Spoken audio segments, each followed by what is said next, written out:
বাউল সাহেব, কি সাহেব? এরা দীর্ঘ যুগ যুগান্তর চলতেছে চলতেছে চলতেছে, কিন্তু সীমা লঙ্ঘন করার পরে আমার আল্লাহ ধরে বসছেন। কি আল্লাহ ধরায় দিছেন? সীমা লঙ্ঘন করলেই ধরা পড়ে যাবে, আল্লাহ ধরায় দিবেন। তা আমিও যদি করি আল্লাহ আমাকে ধরায় দিবেন, সব সহ্য করা যাবে। আমার আল্লাহ, আমার রসুল, আমার কোরআন, আমার ইসলামের বিরুদ্ধে কথা বললে তা বরদাস্ত করা হবে না।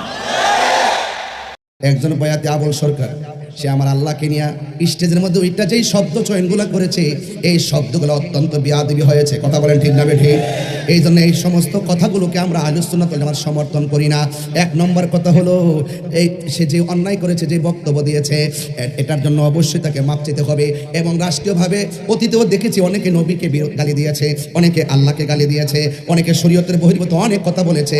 এই জন্য এই দেশের মধ্যে লাগাতার এইভাবে যদি চলতে থাকে, যদি বিচার না থাকে, এইভাবে চলতেই থাকবে। অতীতের বিষয়াদি ব্যাপারে যদি বিচার হইতো, তাইলে কখনো কেউ মস্কারা করেও আল্লাহ এবং নবীর শানে কোনো বেয়াদবি করতে পারতো না। কথা বলেন ঠিক কিনা?